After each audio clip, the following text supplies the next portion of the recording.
सज्जनों, समस्त देशवासियों, सभी श्रोता बंधुओं, सभी को सादर नमन वंदन करते हुए श्री रामचरितमानस के अरण्य कांड से कुछ चौपाइयां आप सभी तक पहुंचा रहा हूं। किसी भी प्रकार की यदि मुझसे त्रुटि होती है उसके लिए मैं क्षमा प्रार्थी हूं। सज्जनों, जिस चैनल के माध्यम से आप सभी ये कार्यक्रम सुन रहे हैं, चैनल को सब्सक्राइब कीजिए, अपने दोस्तों को सब्सक्राइब कराइए, नातेदार रिश्तेदारों को सब्सक्राइब कराइए, लाइक कीजिए, शेयर कीजिए और कमेंट कीजिए। जो गलतियां मुझसे हो रही हैं कमेंट बॉक्स में जरूर लिखें, और आप सभी जहां कहीं से भी देख रहे हैं अपने जिले और गांव का नाम भी जरूर लिखें। सज्जनों, प्रसंग उस समय का है जब भगवान श्री रामचंद्र जी हर दूषण और तीसरा का वध कर देते हैं और देवता प्रसन्न होकर के विनती करते हैं, वंदना करते हैं और फूल बरसाते हैं। तुलसीदास जी ने लिखा है सज्जनों,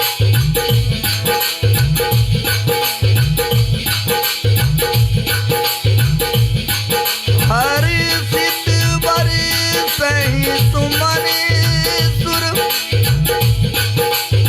बाजहि गगन निशान,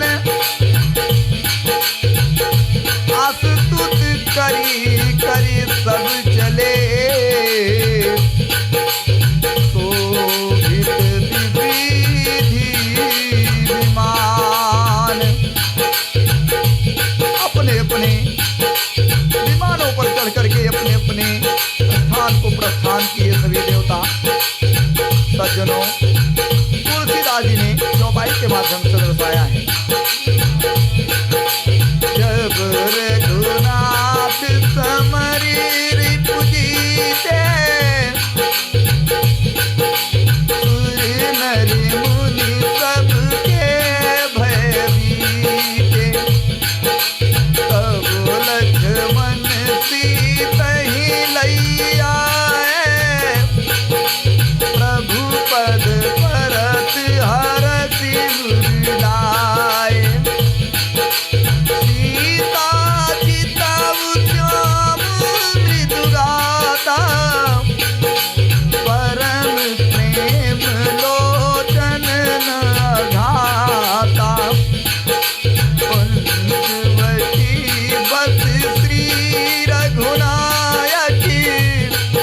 अति दस कंधर मोर की अति गति हो।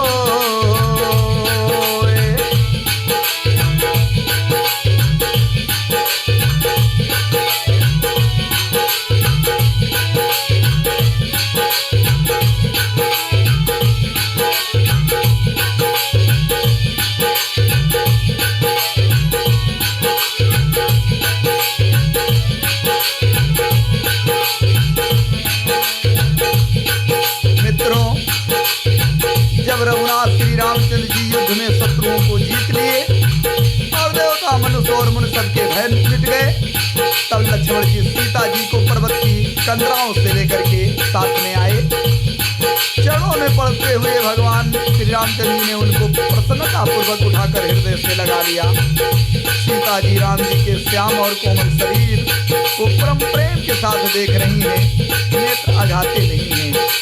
इस प्रकार पंचवटी में बसकर भगवान रामचंद्र जी देवताओं और मुनियों को सुख देने वाले चरित्र करने लगे। खरदूषण का विध्वंस देख करके स्वप्न खाने जाकर रावण को भड़काया।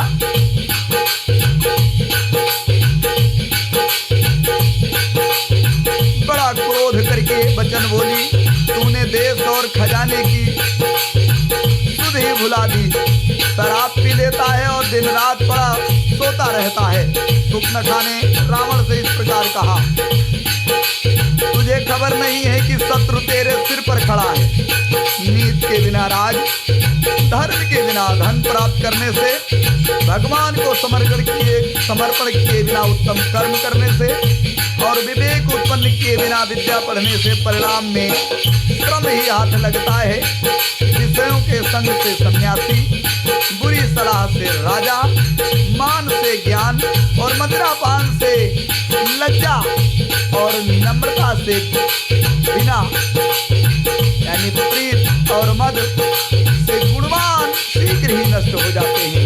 इस प्रकार नीत मैंने सुनी है। स्वप्न खाने कहा रावण से, शत्रु रोग, अग्नि, पाप, स्वामी और सर्प को छोटा करके नहीं समझना चाहिए।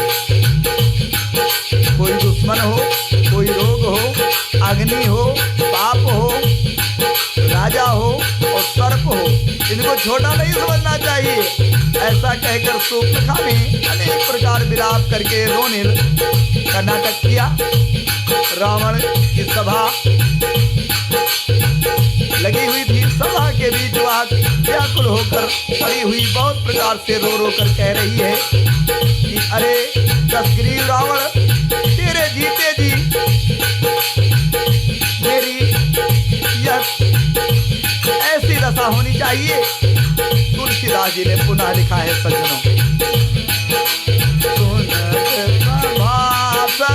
उठे अकुलाई, समुझाई गहवाई उठाई, कहे लंकेश कहे सिनिच बाता, यही तब न साकान पाता, तब निरपत दशरथ के जाए, पुरुष सिंह बन खेलन आए, समुझ परी मैं उनकी करनी, रही दिन साचर करी है धरनी, और जिन कर भुज बल पाई दसानन, अभय भय विचरत मुनिदानन, देखत बालक काल समान, परम धीर धनी गुण नाना, अतुलित बल प्रताप दो भ्राता, खल बदरत सुर मुनि सुखदाता,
सज्जनों,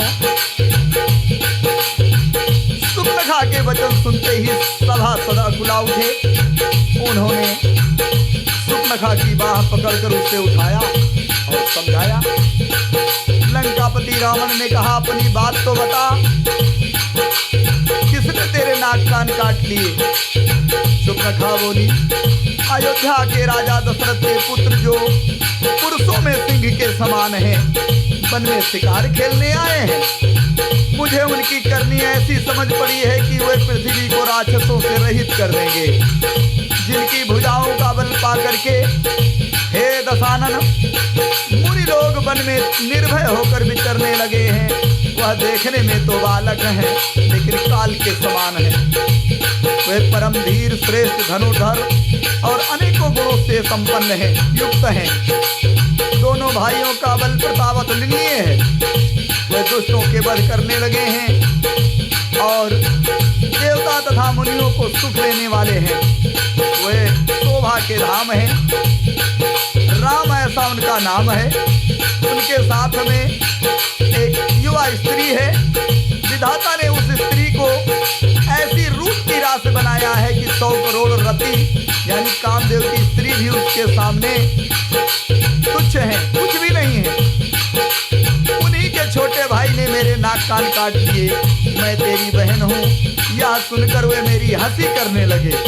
मेरी पुकार सुनकर के खरदूषण सहायता करने के लिए आए, पर उन्होंने क्षण भर में सारी सेना को मार डाला। खरदूषण और तिरसरा का वध सुनकर रावण के सारे अंग जल उठे। उसने सुप्नखा को समझा करके बहुत प्रकार से अपने बल का बखान किया, किंतु मन में वह अत्यंत चिंतावश होकर अपने महल में गया। उसे रात भर नींद नहीं आई। सज्जनों, तुलसीदास जी ने चौपाई के माध्यम से लिखा है, मन ही मन रावण विचार कर रहा है। सुर नर असुर नाग खग माही, मोरे अनुचर कहाँ को नहीं। भगरूपन मोकम बलवंता, नहीं को मारे बिनु भगवंता।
रहा है कि देवता, मनुष्य, असुर, नाग और पक्षियों में कोई ऐसा नहीं जो मेरे सेवक न हो,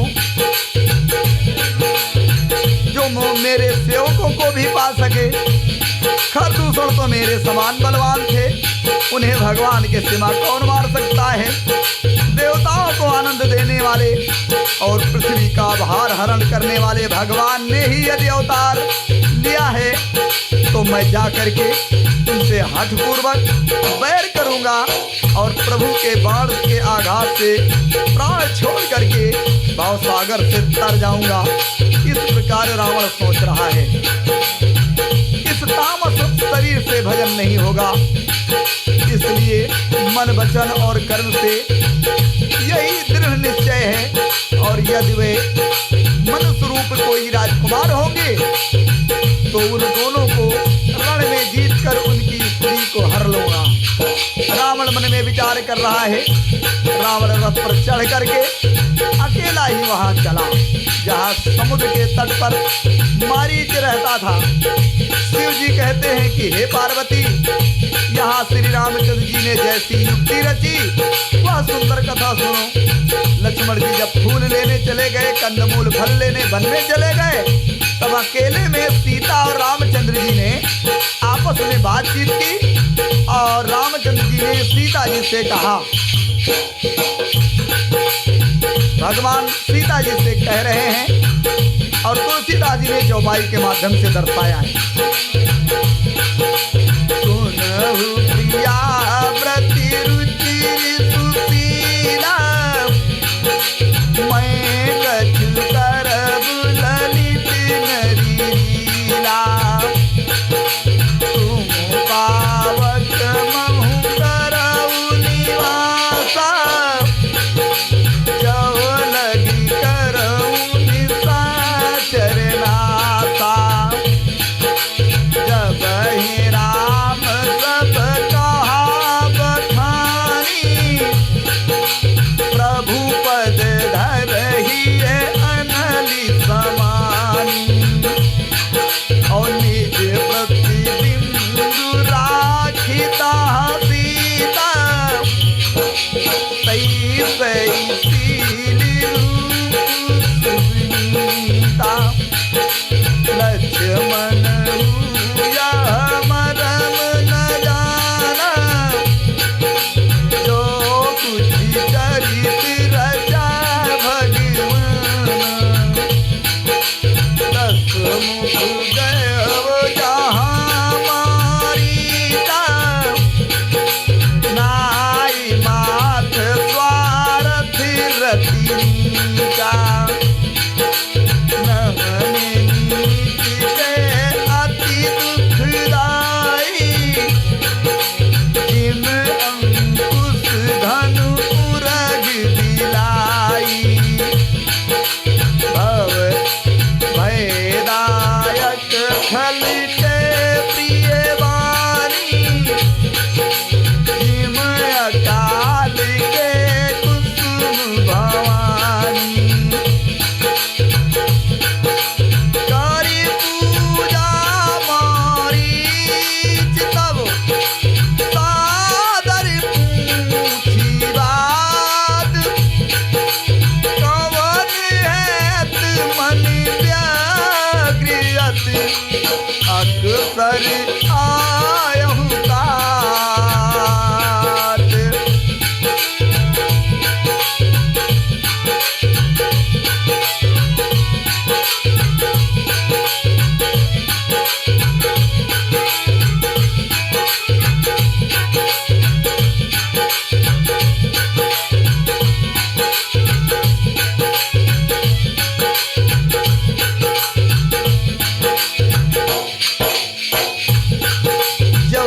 लक्ष्मण जी वन में कंदमूल फल और फूल लेने चले गए।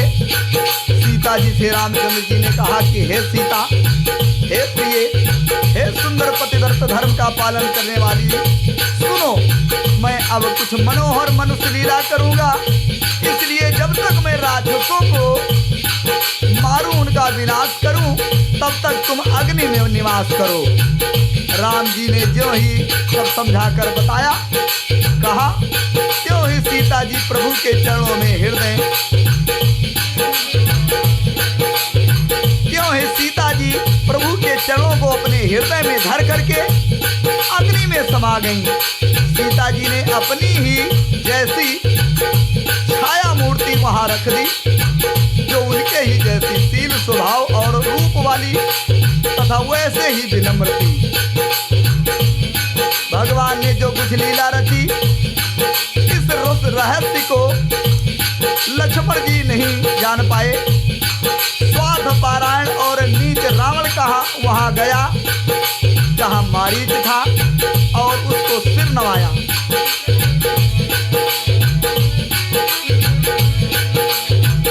नीच का झुकना अत्यंत दुखदाई होता है सज्जनों, ये हम नहीं कह रहे हैं। नमन नीच के अति दुखदाई, जिम अंकुश धन उरग बिलाई। तुलसीदास जी ने लिखा है, अगर नीच आदमी है, दुष्ट है, अगर वो प्रणाम कर रहा है, नम्रता दिखा रहा है, तो कोई कारण है। जैसे अंकुश, धनुष, सांप और बिल्ली का झुकना। हे भवानी, शंकर जी कहते हैं कि हे भवानी, दुष्ट की मीठी बाड़ी भी भय देने वाली होती है। जैसे बिना ऋतु के फूल नहीं होता है, तब मारीच ने उसकी पूजा की, किसकी? रावण की। और आदरपूर्वक बात पूछी कि हे तात, आप का मन किस कारण से इतना अधिक परेशान है? आप अकेले क्यों आए हैं? तुलसीदास जी ने चौपाई के माध्यम से लिखा है।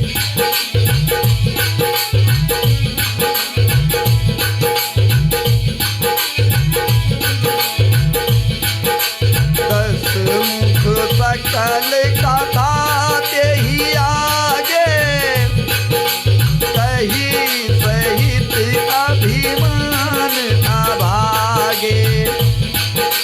ओ कपट मृग तुम छलकारी, यही विधि हरि आनऊ मृत्यु नारी।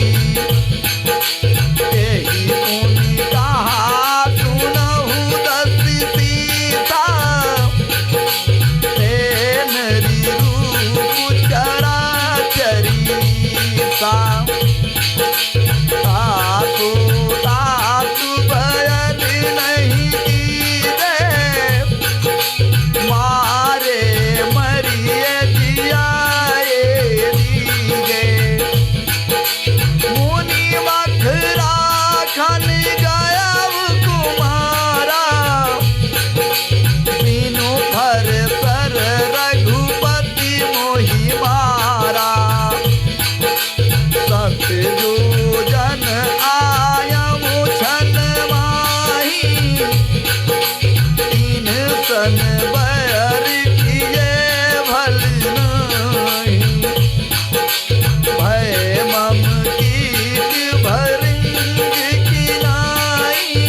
सज्जनों,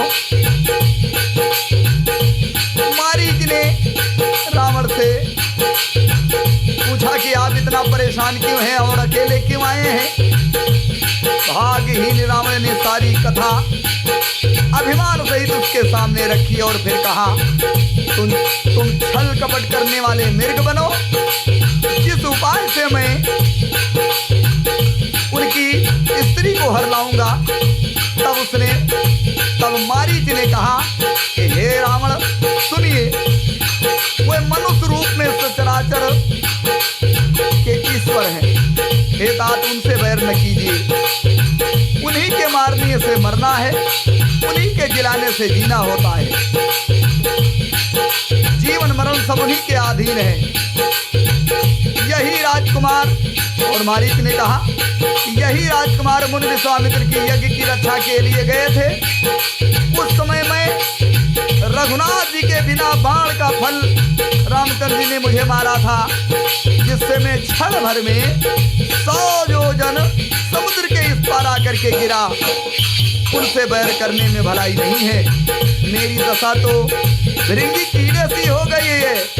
अब मैं जहाँ तहाँ श्री राम लक्ष्मण दोनों को भाइयों को देखता हूँ, और हे तात यदि वे मनुष्य हैं तो भी वे बड़े बलवान हैं। उनसे विरोध करने में पूरा न पड़ेगा, यानी सफलता नहीं मिलेगी।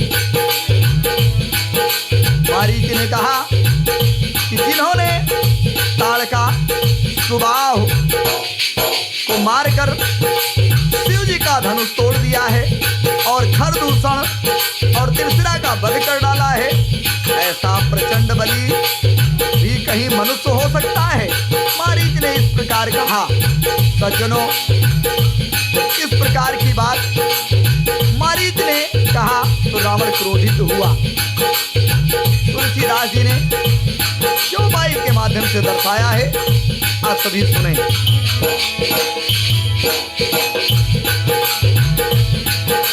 जाऊ भवन कुल कुशल विचारी, सुनत जरा दीनेश बहुगारी। दुर्दिन मूढ़ करत मम बोधा, कहो जग मोहि समान जोधा।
भलाई नहीं है। रावण क्रोधित हो गया।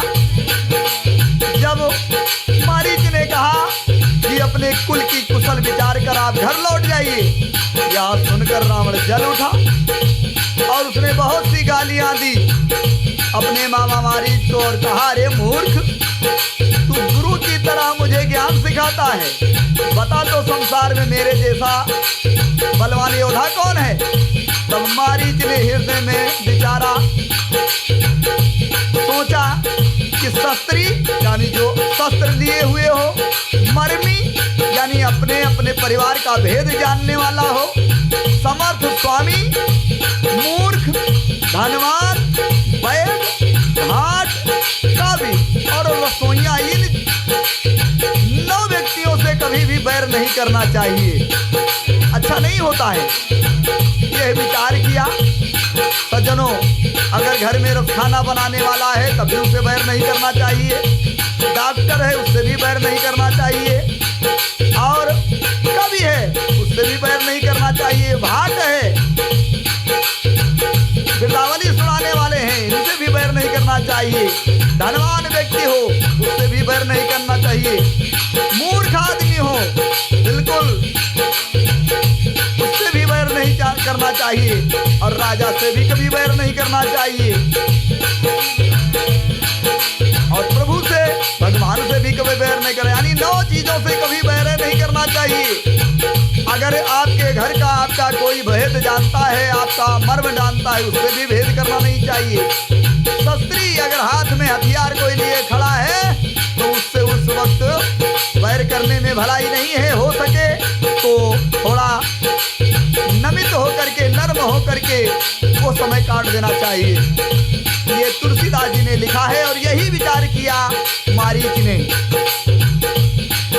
मारीच ने दोनों प्रकार से अपना मरण देखा कि अगर मैं कपट मृग नहीं बनता हूं तो रावण मुझे मार देगा, और कपट मृग अगर बनूंगा तो राम मुझे मार देंगे। तब दोनों की तरफ जब देखा उसने कि मरना ही है, तो मारीच ने सोचा कि तब रावण के हाथ मरकर मुझे नरक में पड़ना पड़ेगा, इसलिए भगवान राम के ही हाथों क्यों ना मर जाऊं। इसलिए सोचा कि अगर मैं जवाब देता हूं रावण को कि मैं नृग नहीं बनूंगा, तब भी वो मार देगा मुझको। इसलिए मारीच ने सोचा अब भगवान राम के हाथों से ही मर जाना सबसे अच्छा है। उसने हृदय में ऐसा समझाकर और समझ करके मारीच ने मन में सोचा कि रावण के साथ चलना ही अच्छा है। राम जी के चरणों में उसका अखंड प्रेम है, उसके मन में इस बात का अत्यंत हर्ष है, प्रसन्नता है कि आज मैं रामचंद्र जी के स्वरूप को अपने आंखों से देखूंगा और उनके नजदीक ही रहूंगा।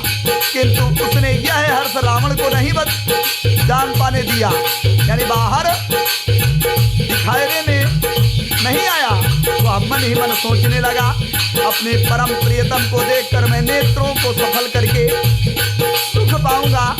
जानकी सहित और छोटे भाई लक्ष्मण समेत कृपा निधान राम जी के चरणों में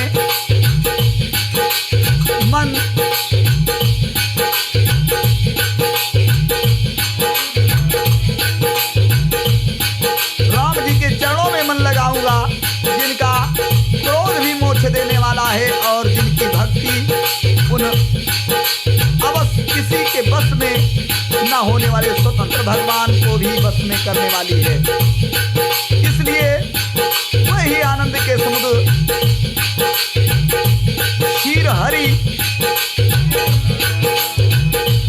मारीच सोच रहा है कि वही आनंद के समुद्र श्री हरि अपने हाथों से बाण संधान कर मेरा वध करेंगे।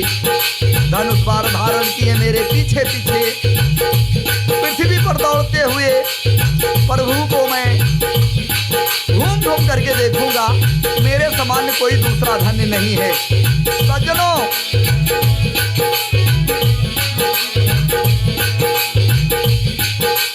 मारीच ने सोचा कि मरते समय मुझे भगवान राम सबसे पहले होंगे और जब मैं बिल्कुल मरने वाला होऊंगा तब लक्ष्मण के भी दर्शन मुझे हो जाएंगे। तीनों के दर्शन की लालसा है मन में और बहुत प्रसन्न है मारी। सज्जनों, तुलसीदास जी ने लिखा है के बन निकट दसानन गएऊ, तब मारीच कपट मृग भएऊ। अति विचित्र कछु बरनि न जाई, कनक देह मन रचित बनाई।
करके, कपट मृग बन करके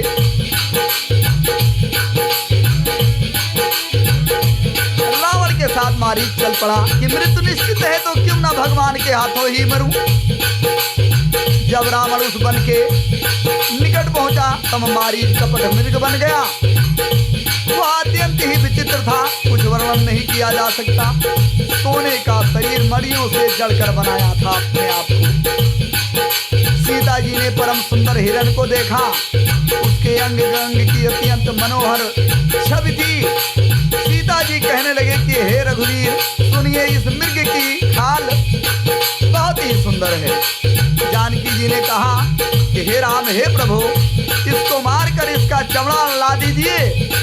तब भगवान रामचंद्र जी सब कारण जानते हुए भी, भगवान राम जानते थे कि ये मारीच है, परंतु फिर भी सीता जी की बातों को सुन करके चल दिए कि देवताओं का आकार बनाने के लिए हर्षित होकर के उठे। हिरण को देख करके राम ने कमर में फेंटा बांधा और हाथ में धनुष लेकर उस पर सुंदर बाण चढ़ाया। फिर राम ने लक्ष्मण जी को समझा करके कहा कि हे लक्ष्मण, हे भाई, वन में बहुत से राक्षस फिरते हैं, तुम बुद्धि और विवेक के द्वारा बल और समय का विचार करके सीता जी की रखवाली करना। और प्रभु को देखकर मृग भाग चला। रामचंद्र जी ने धनुष चढ़ा करके उसके पीछे पीछा किया। वेद जिनके विषय में नेति नेति कहकर रह जाते हैं और शिव जी भी जिनके ध्यान में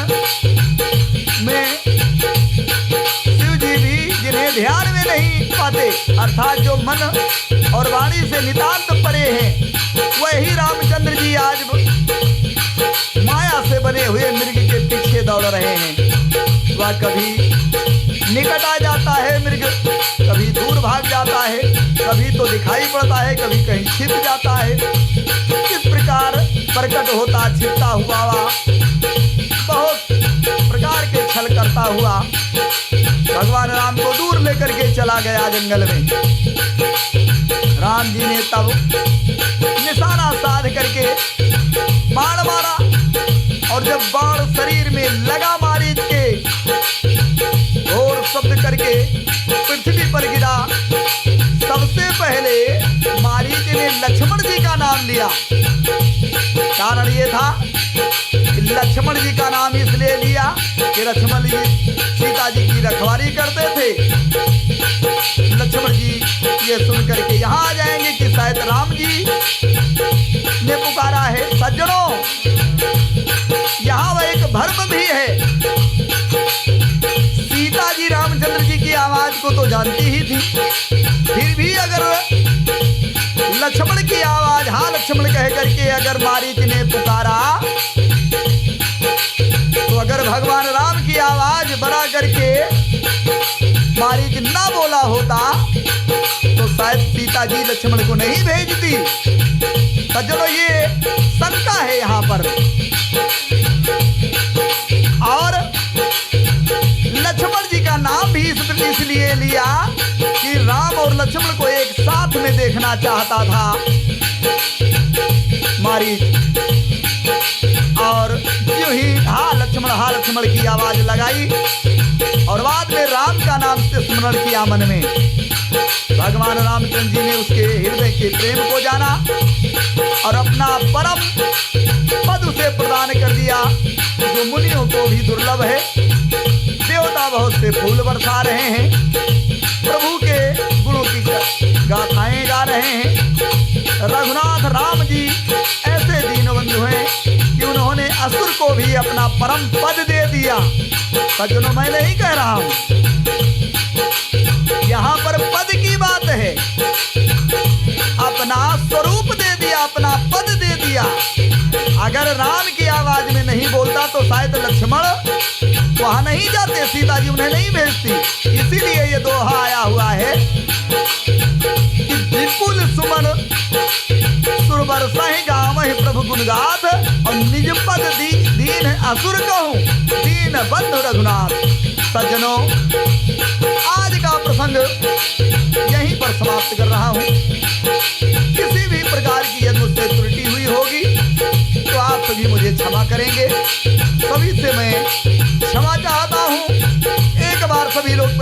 बोलिए भक्त और भगवान की जय। भगवान